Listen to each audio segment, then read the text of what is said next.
Have you ever considered that the mightiest beings throughout all of heaven might not be the angels you're familiar with? This evening, as sleep begins to take you, you're going to learn the full account of the Seraphim. These six-winged beings are so sacred that they cover their own faces when in God's presence, so mighty that when they speak, the very foundations of heaven tremble beneath their voices. We're going to explore every aspect of these extraordinary creatures, from where they came from to what their divine calling is, these beings who stand nearer to the Almighty's throne than any other. So settle in, let your eyes close, and allow me to guide you through this peaceful exploration of the most breathtaking story found anywhere in Scripture. Now, before we get started, if this channel is new to you, think about clicking that like button and subscribing if content like this helps you relax. And please, share with us where you're tuning in from and what time of day it is there. So then, with nothing more to delay us, shall we begin? A man by the name of Isaiah, still young, is standing inside the temple. We're around 740 years before the birth of Christ. King Uzziah has recently passed away, leaving the kingdom in a state of uncertainty. Isaiah has come here to pray, maybe searching for direction during these uncertain days. And then, something completely unexpected takes place. The barrier separating earth from heaven tears wide open. Isaiah suddenly finds himself seeing something no human being was ever intended to witness: the throne room belonging to the Almighty himself. Smoke begins filling the sacred chamber. Not the kind of suffocating smoke you'd get from fires on earth, but something altogether different. This smoke holds within it the very weight of holiness. It moves almost like living breath, swirling and turning around pillars that stretch upward beyond what the eye can follow. The atmosphere itself feels heavy with presence. Rising above the smoke sits a throne, yet Isaiah finds himself unable to describe the one seated upon it. The brilliance is far too intense, far too overpowering. What he can describe, though, is what surrounds that throne. Creatures of astounding beauty and terror, 6 wings on each one, faces that radiate light from within, voices powerful enough to shatter entire mountains. These are the Seraphim. They're hovering in perfect formation around the throne, not standing on anything, not seated anywhere, but simply existing in that space between the ground and the sky. Their wings move together in rhythm, stirring currents through the holy smoke. Every single movement they make is an act of worship. Every breath they take becomes praise. The sound they produce fills every space available. It begins as something low, like thunder rolling in from far away. Then it starts to build. 3 voices multiply into 6, then multiply again into numbers beyond counting. The words bounce off every corner of the infinite throne room. Holy, holy, holy is the Lord of hosts. The whole earth is full of his glory. The temple begins to shake, not because of any earthquake or storm, but from the sheer power of worship in its purest form. The doorposts start trembling at the sound of their voices. Heaven's very foundations vibrate with every single note. This is music that existed before the first star ever ignited. These are songs that will keep going after the final light goes dark. Isaiah covers his own face. The sight before him is too much for human eyes to handle. And yet, he finds he cannot turn away. Through the gaps between his fingers, he continues watching these beings made of fire as they dance around the throne. They're moving with such purpose, with such joy, with a reverence that makes every form of earthly worship seem hollow by comparison. The smoke continues to thicken. The singing continues to grow louder. Isaiah comes to a realization that what he's witnessing is something that's been happening since before time itself came into being. This worship, this song, this dance, performed by the Seraphim around God's throne. It never stops. It never becomes old or stale. It never loses its ability to shake the very pillars holding up creation. In this particular moment, Isaiah grasps something profound. He's looking at the heart of everything that exists, the central point around which all other things revolve, the source from which both light and life flow outward. And standing guard over this source, worshipping this presence, are these incredible beings with their 6 wings and voices that sound like burning gold. This vision is going to change Isaiah forever, but right now, in this moment, he simply watches. He breathes in that holy smoke. He allows the song of the seraphim to wash over him like waves made of liquid fire. He bears witness to the eternal dance that takes place just beyond the edge of what human sight can normally perceive. This is the place where our story truly begins. Inside the throne room of heaven, where smoke and song and 6-winged beings surround the source of everything holy, where the seraphim have been singing their endless song since before the morning stars first came to be.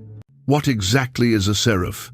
The word itself contains mystery. Seraphim, in the Hebrew language, it sounds like wind moving through fire.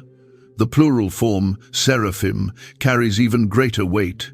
These aren't just angels. There's something more specific, something more intense. Break apart the word, and you'll discover its roots in the ancient Hebrew tongue. Saraph means to burn. Not the kind of destructive burning you get from wildfires, but the purifying burn you find in the refiner's fire, where precious metals are heated. The kind of burning that removes what's impure and leaves behind only what is precious and pure. Some who study these things trace the word even deeper. They discover connections to an ancient root, suggesting nobility or elevation. Others find links with serpentine imagery, hinting that these beings move with fluid grace, the way flames dance when caught by wind. But the most widely accepted understanding remains both simple and profound. Seraphim translates to the burning ones. They are creatures made of living fire, beings whose very essence is flame itself. Not the kind of flame that destroys what it touches, but flame that purifies, that illuminates, that transforms. In the ancient world, fire held meanings quite different from what we think today. Fire meant life itself. Fire provided warmth on nights that were cold. Fire was the force that transformed raw grain into bread that could nourish. Fire offered protection from wild animals. Fire was the power that melted metals and shaped them into tools. Fire was also wrapped in mystery. It seemed to possess life, dancing and flickering as if guided by its own will. It could appear from nothing and vanish just as quickly.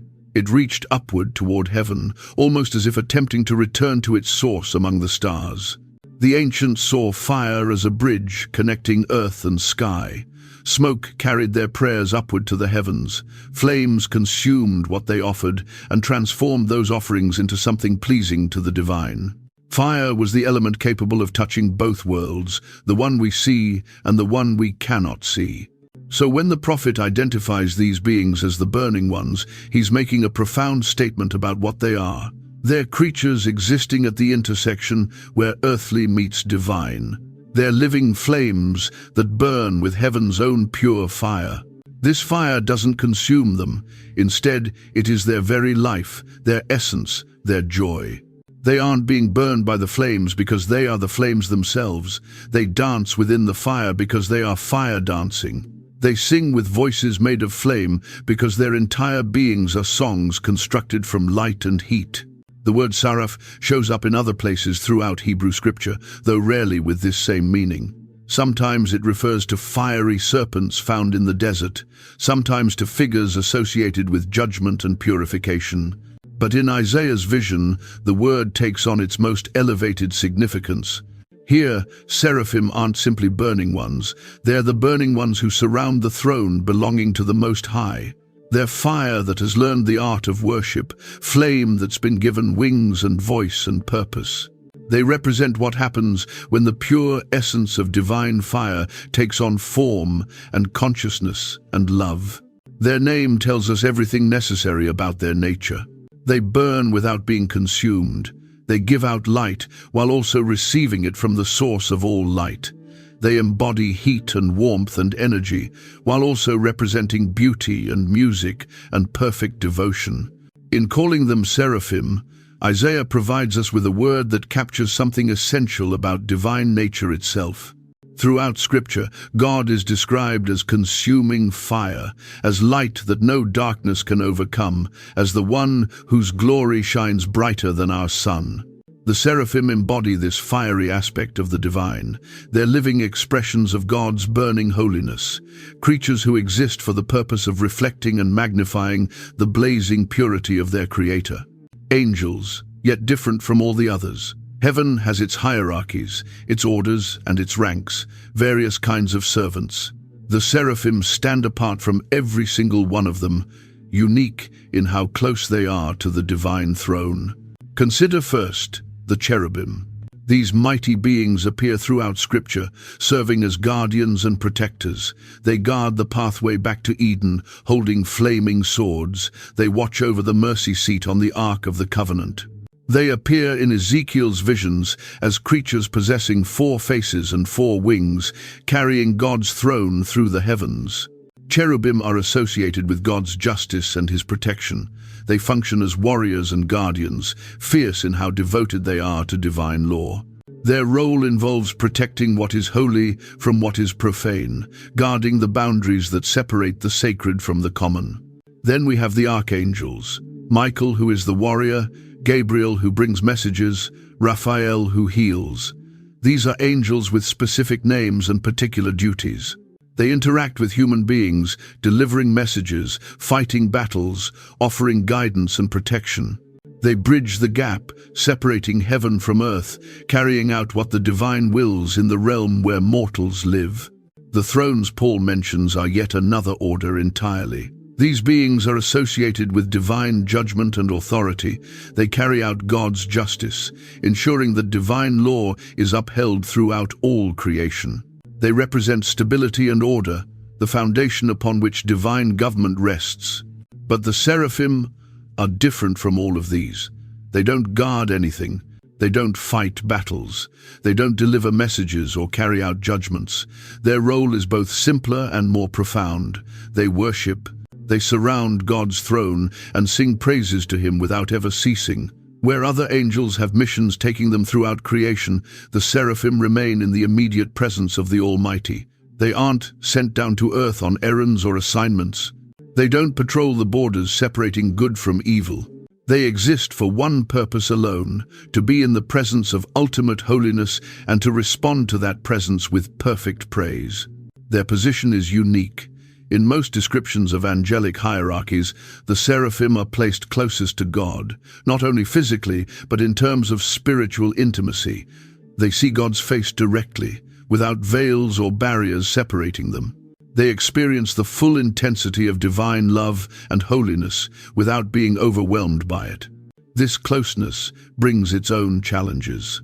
To be in the immediate presence of perfect holiness requires perfect purity. The seraphim must be creatures of absolute righteousness, beings without even a shadow or stain. Their fire burns away any impurity that might exist, leaving behind only what is worthy to stand before the throne. Other angels might marvel at the works God has done in creation. They might wonder at his plans for humanity. They might struggle to understand divine purposes. But the seraphim know God directly. They see his heart, his love, his perfect character. Their worship doesn't come from duty or from fear, but from intimate knowledge of infinite beauty. Their form reflects what they do. Where cherubim have 4 wings for protection and for movement, seraphim have 6. 2 wings cover their faces in humility before perfect holiness. 2 cover their feet in modesty before infinite purity. 2 remain free for flying in service and worship. Even their song is unique among the angels. Other angels might declare the mighty works God has done or announce the messages he sends. The seraphim sing about his essential nature, holy, holy, holy, not what God does, but who God is. Not his actions, but his character. Not his power, but his purity. They are the angels of the inner circle, the beings who know God most intimately and love him most perfectly. They represent the heart of heaven's worship, the core of creation's response to divine beauty. In their song, all other praise discovers its source. In their fire, all other devotion finds its fuel. The first fires. Before the first star learned how to shine, before the first planet began its dance around some distant sun, there was light, pure light, flowing forth from the source of all existence. And in that light, according to writings passed down through the ages, the first fires were kindled. The creation of the Seraphim exists within the realm of holy mystery. Scripture doesn't tell us the exact moment when these burning ones came into being, but Jewish tradition, passed down through generations of rabbis and mystics, offers us glimpses into those first moments when fire took on consciousness and wings.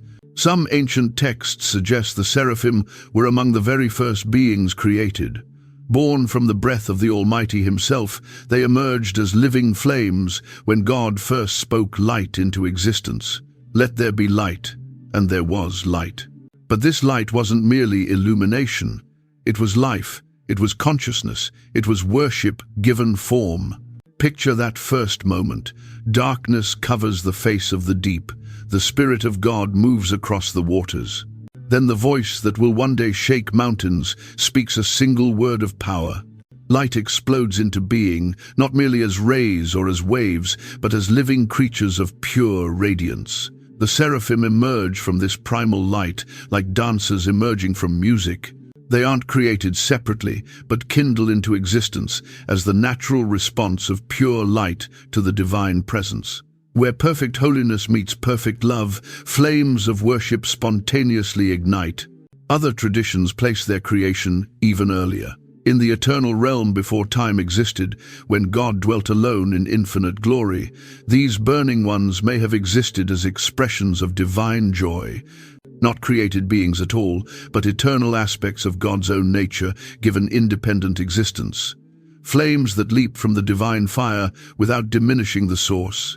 The mystical text known as First Enoch speaks of angels created on the first day, before the material universe took shape. These would be beings of pure spirit, unencumbered by physical form. The Seraphim might number among these first created, brought into being when God decided to share His glory with conscious creatures capable of appreciating its beauty. Jewish mysticism speaks of different levels of reality. The world of action, where we live, the world of formation, where angels dwell, the world of creation, where pure spirits exist, and the world of emanation, where the divine attributes themselves take on consciousness. The Seraphim might exist at this highest level, so close to God that they're almost aspects of divinity itself. There's poetry in their origins, fire calling out to fire, light recognizing light, the divine nature expressing itself in creatures capable of perfect worship. The Seraphim represent what happens when infinite love decides to create beings capable of loving in return. Their first song may have been the music that shaped the cosmos. As they burst into worshipful flame, their voices could have provided the harmonies that guided the formation of galaxies. The rhythm of their wing beats might have set the pulse that still governs how planets dance around their stars. Consider what this implies. If the Seraphim were among the first created beings, they've witnessed everything that followed: the formation of the material universe, the creation of other angels, the making of humanity, the fall and the promise of redemption. They've sung their holy song through all of it, their worship providing the soundtrack for the entire drama of existence. Yet their focus has never wavered. While other created beings turned their attention toward the unfolding cosmos, the Seraphim kept their eyes fixed on the source. They chose to remain in the immediate presence of their Creator, finding in that relationship everything they could ever need or desire. Their fire burns just as brightly now as it did in those first moments. Time doesn't diminish their passion, eternity doesn't bore them. They're as eager to worship today as they were when they first opened their eyes and saw the face of perfect love smiling back at them. 6 wings and singing flames. Isaiah sees them with clarity. Each seraph possesses 6 wings arranged in perfect symmetry, but these wings serve different purposes than the wings of birds on earth. These are wings of worship, designed for service in the throne room of heaven. 2 wings cover their faces. Even beings of pure fire cannot look directly upon the unveiled glory of God. This isn't weakness but wisdom, not inability but humility. They choose to veil their sight before the one whose brightness makes our sun seem like a dying ember.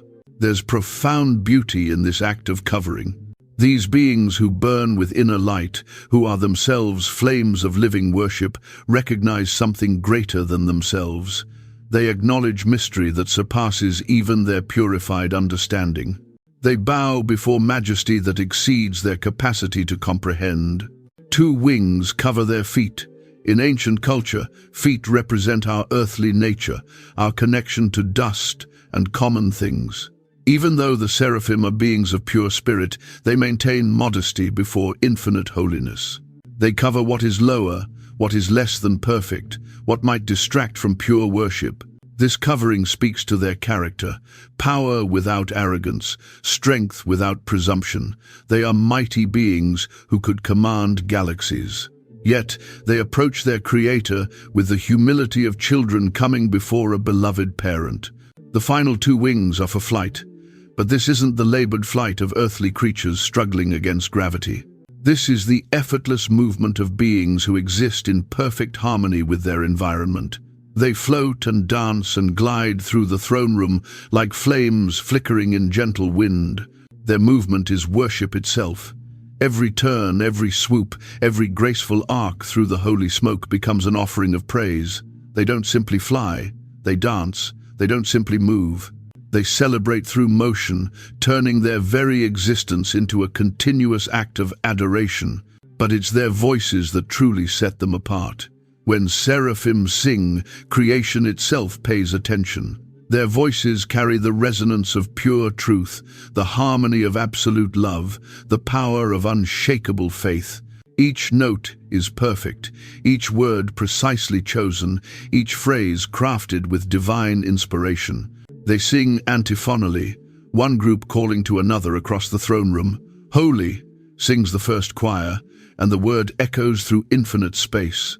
Holy, responds the second, and the sound builds upon itself.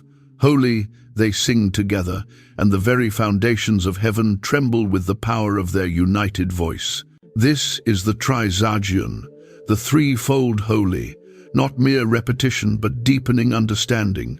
Each holy reveals another aspect of divine nature, holy in essence, holy in action, holy in relationship to all that has been made. The seraphim understand what they're singing. Their worship flows from intimate knowledge of the one they praise. Their song never ceases. Day and night, if such terms have meaning in eternity, their voices rise in perfect praise. They don't grow tired. They don't run out of words. Each moment brings fresh revelation of divine beauty, and each revelation demands new songs of worship. The flames that comprise their being flicker in rhythm with their music. They're living instruments, creatures whose very existence produces worship.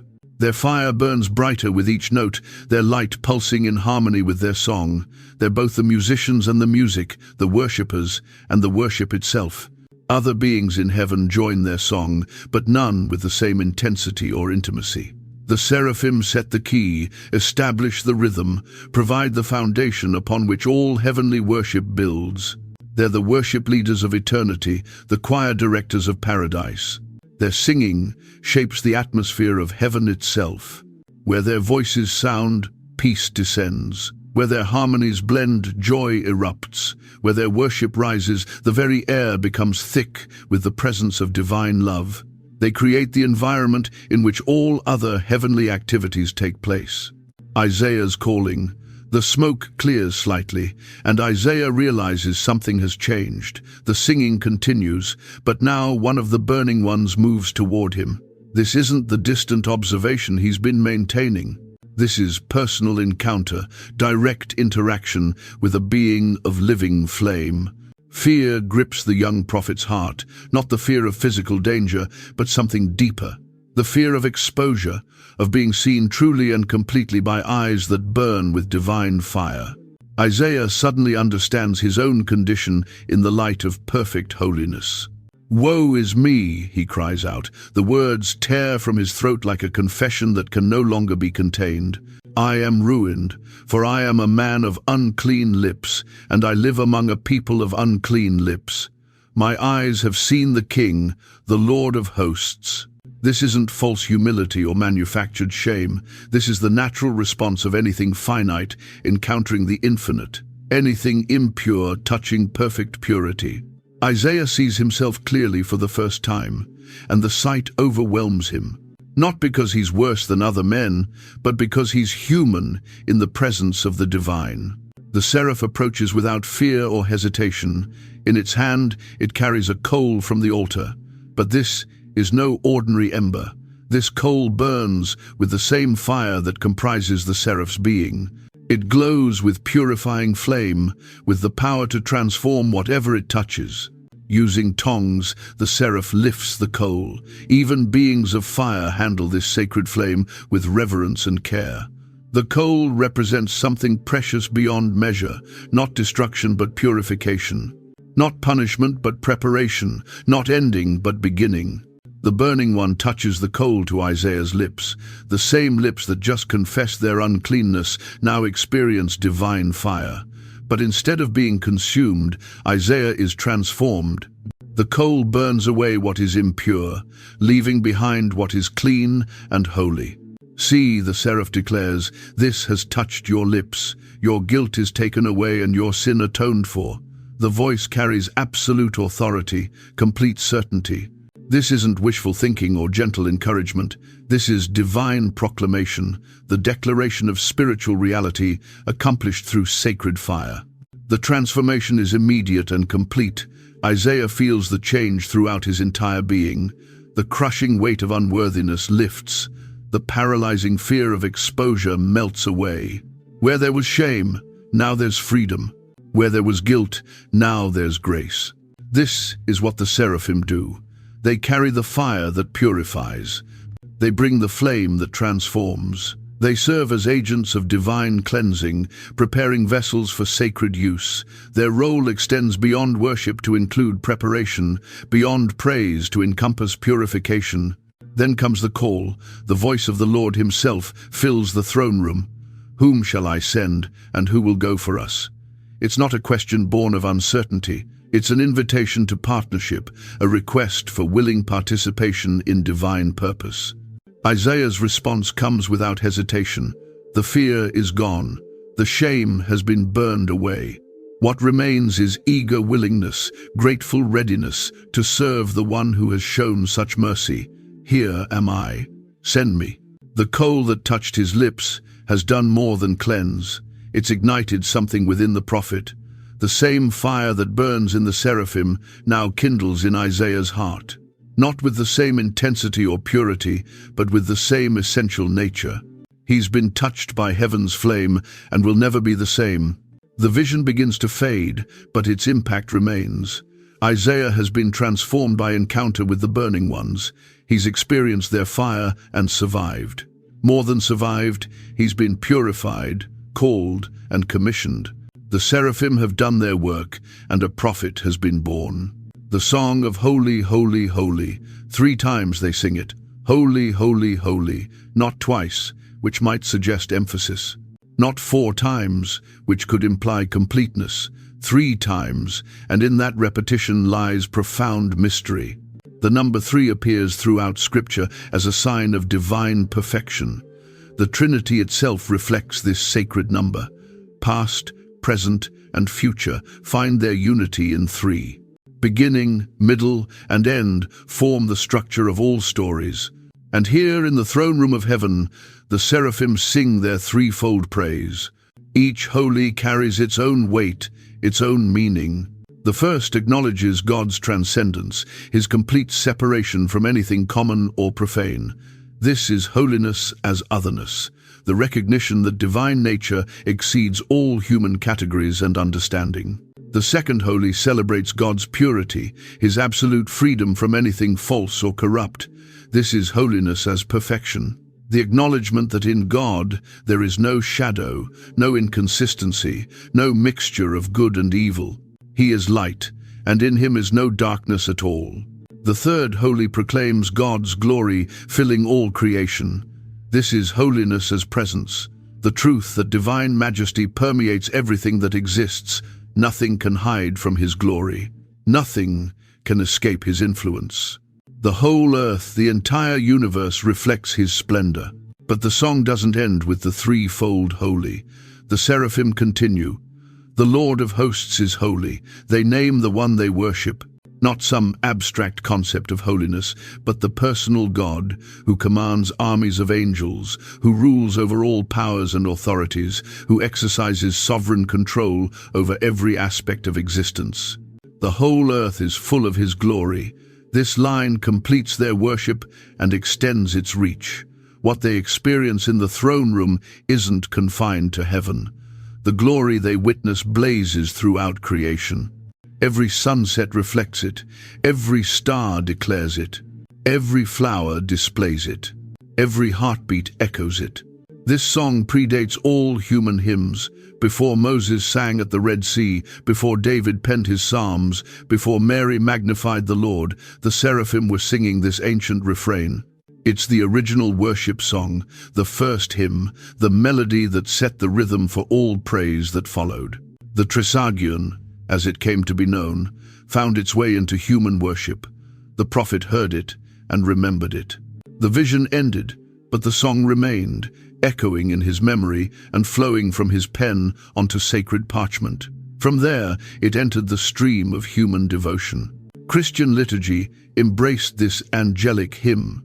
Generation after generation of believers have joined their voices to the song of the seraphim. In great cathedrals and humble chapels, in languages both ancient and modern, the threefold holy continues to ring out. When Christians gather for communion, they sing with angels and archangels and all the company of heaven. They echo the song that never ends, adding human voices to the choir that surrounds the throne. For a moment, earth and heaven unite in common praise. The Eastern churches made the Trisagion central to their worship. Holy God, holy mighty, holy immortal, have mercy on us. They expanded the seraphim song while maintaining its essential character. Holiness remains the theme, but mercy enters as humanity's desperate need. Jewish tradition also preserved this song. In the Kedusha, congregations rise to sing along with the angels. They join the heavenly worship, recognizing their place in the cosmic choir that praises the Holy One of Israel. The earthly synagogue becomes an echo of the heavenly throne room. Musicians throughout history have tried to capture the essence of this celestial song. Bach crafted "Holy, Holy, Holy" into his masses. Handel wove it through his oratorios. Contemporary composers still attempt to translate angelic worship into human music. Yet, something always remains beyond their reach. Perhaps that's as it should be. The song of the seraphim exists on a plane above human artistry. It carries the weight of perfect holiness, the power of unending worship, the beauty of intimate knowledge of divine character. Human voices can echo it, but only heaven can truly sing it. Still, the invitation remains. Join your voice to the song that shook Isaiah. Add your worship to the praise that fills the throne room. Let your heart burn with the same fire that kindles the seraphim's devotion. Holy, holy, holy. Let it be your song as well. Fire and purification. Fire transforms everything it touches. It separates pure from impure, valuable from worthless, essential from expendable. The ancients understood this better than we do today. They built their temples around sacred flames and offered their sacrifices through purifying fire. The seraphim embody this transformative power. They're not merely creatures who happen to be made of fire. They're fire itself, given consciousness and purpose. Their very presence purifies. Their touch cleanses. Their breath burns away everything that cannot withstand the test of perfect holiness. Consider the coal that touched Isaiah's lips. It came from the altar, that sacred place where offerings were consumed and transformed. But this was no ordinary altar fire. This flame burned with the same intensity as the seraphim themselves. It carried their purifying power, their ability to cleanse without destroying what is precious. The coal didn't silence Isaiah's voice. Instead, it purified his speech. The lips that had confessed uncleanness became instruments of divine proclamation. The mouth that had spoken common words was prepared to carry sacred messages. Fire had done what only fire can do. It had separated what was holy from what was not. This is the mystery of divine purification. It doesn't destroy the person. It destroys what opposes the person's highest good. It burns away shame, guilt, and inadequacy. It leaves behind courage, dignity, forgiveness, and purpose. The fire of the Seraphim is surgical in its precision, removing only what hinders and preserving what blesses. Ancient metallurgy provides a perfect picture. When gold ore comes from the earth, it's mixed with dirt, rock, and base metals. The raw material has value, but that value is hidden and compromised. Only intense heat can separate the precious from the worthless. The refiner builds his fire hot enough to melt the gold, but not so hot as to vaporize it. As the ore melts, the impurities rise to the surface where they can be skimmed away. The process continues until the refiner can see his own reflection in the molten gold. Only then is the purification complete. The Seraphim serve as refiners of the human soul. Their fire melts away everything that obscures the image of God within us. Pride, selfishness, fear, and rebellion rise to the surface where divine grace can remove them. The process continues until God can see his own reflection in the purified heart. Other ancient traditions understood fire's purifying power. The Zoroastrians maintained sacred flames that burned continuously for centuries. They saw fire as the presence of their god, Ahura Mazda, the power that separated truth from falsehood, light from darkness, good from evil. Greek philosophers spoke of a cosmic fire that would eventually consume the universe, burning away everything imperfect and leaving only what was pure and eternal. The Stoics believed this purifying fire was both judgment and mercy, destruction and renewal, combined in one divine process. Even today we use fire metaphors to describe transformation. We speak of the fire of affliction that purifies character. We describe passionate love as burning with desire. We talk about fiery trials that test our faith and reveal our true nature. The language persists because the reality endures. The Seraphim represent this purifying fire in its most perfect form. They burn with love rather than anger, with desire for holiness rather than destruction of enemies. Their fire attracts rather than repels, invites rather than threatens, transforms rather than consumes. This is why Isaiah could survive their touch. The coal that should have burned his lips instead purified his speech. The fire that should have destroyed him instead prepared him for service. In the presence of perfect love, even perfect fire becomes an instrument of blessing rather than judgment. The purification they offer is both instantaneous and ongoing. In one moment, Isaiah was cleansed and commissioned, yet the effect of that cleansing would work itself out through years of prophetic ministry. The fire had done its initial work, but its influence would continue throughout the prophet's entire life. Guardians of glory. The Seraphim don't guard in the way we typically understand guarding. They carry no weapons, they build no walls, they post no sentries at the gates of heaven. Instead, they guard through their very presence, their worship, their burning devotion to the one they surround. Their 6 wings tell the story of their guardianship. 2 wings cover their faces, shielding even themselves from the full intensity of divine glory. This isn't about protection in the military sense. This is about reverence, about maintaining the mystery and majesty that surround the throne of God. Think of it this way: some things are too sacred to be exposed carelessly, some truths are too profound to be grasped lightly, some beauty is too intense to be viewed casually. The Seraphim understand this. Their covered faces acknowledge that even perfect beings approach ultimate reality with humility and awe. They are veilers of glory rather than revealers of secrets. Their presence doesn't expose divine mysteries to unworthy eyes. Instead, it maintains the proper atmosphere of reverence and wonder that should surround any encounter with the holy. They create space for worship by preserving space for mystery. Consider what happened when Moses came down from Mount Sinai. His face shone with reflected glory from his encounter with God, and the people couldn't look upon him. He had to veil his face to make interaction possible. The seraphim serve a similar function on a cosmic scale. They filter the intensity of divine presence so that other beings can approach the throne, not by diminishing God's glory, but by creating the proper context for encountering it. Their worship provides the soundtrack. Their reverence sets the tone. Their humility demonstrates the appropriate response. This guardianship extends to protecting the worship itself. The throne room of God isn't a place for casual conversation or distracted attention. It's the center of all reality, the source of all existence, the heart of infinite love. The seraphim maintain the atmosphere where such truth can be experienced and celebrated. Their continuous song serves as both invitation and instruction. Holy, holy, holy. This is who we worship. The whole earth is full of his glory. This is the scope of his majesty. Join the song, but understand what you're singing.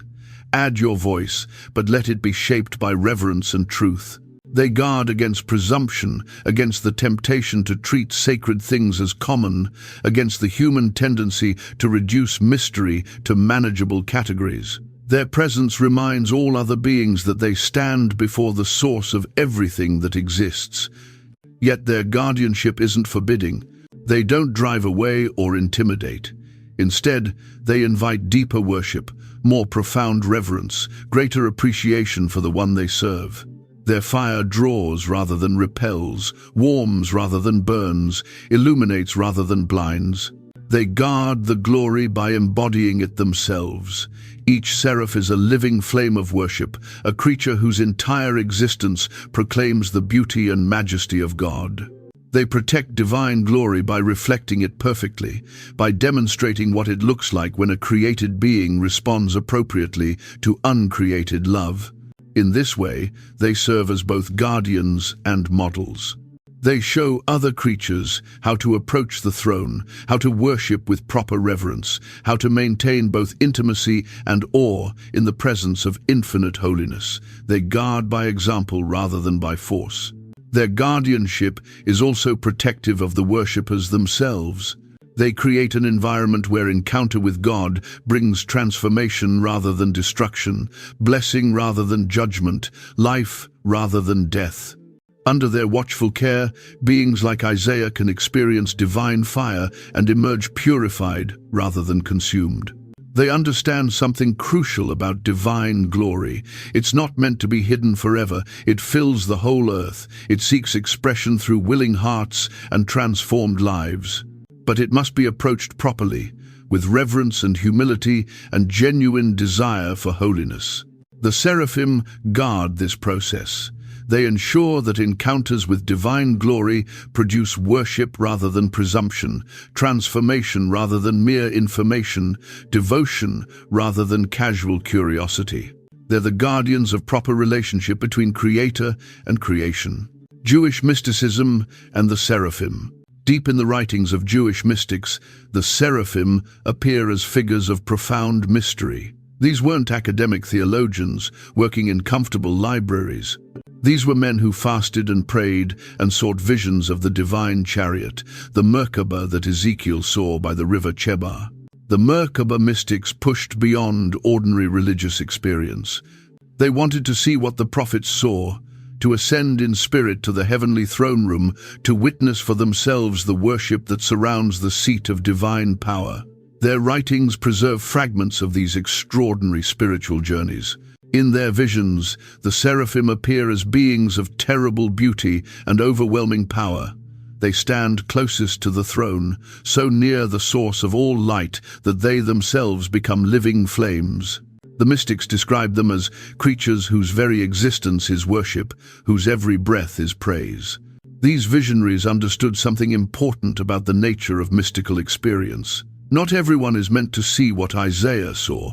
Not every seeker can withstand the intensity of direct encounter with divine holiness. The Merkabah mystics spoke of ascending through 7 heavens, each requiring greater purification than the last. Only those who had undergone extensive preparation could hope to reach the seventh heaven, where the seraphim sing their endless song. The mystics prescribed years of study, prayer, fasting, and moral purification before attempting such a journey. They knew that unprepared minds could be shattered by visions too powerful for human comprehension. The seraphim in these mystical writings serve as both guides and tests for the ascending soul. Their fire reveals the true spiritual condition of any being who approaches the throne. Those who are pure enough can withstand their blazing presence. Those who still carry impurities find themselves gently but firmly turned away, sent back to earth for further preparation.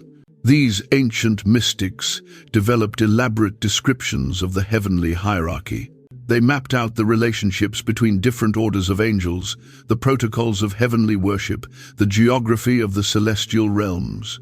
In all these systems, the seraphim occupied the highest rank, the position closest to ultimate reality. Some writings describe encounters with individual seraphim. These beings are portrayed as teachers of divine secrets, revealers of hidden truths about the nature of God and creation. But they teach only those who have proven themselves worthy through years of spiritual discipline and moral purification. The mystics also wrote about the transformation that occurs when a human soul encounters the seraphim directly. The fire that comprises their being awakens a corresponding flame within the prepared heart. The seeker doesn't become a seraph, but does become capable of joining their worship, adding human voice to the angelic choir.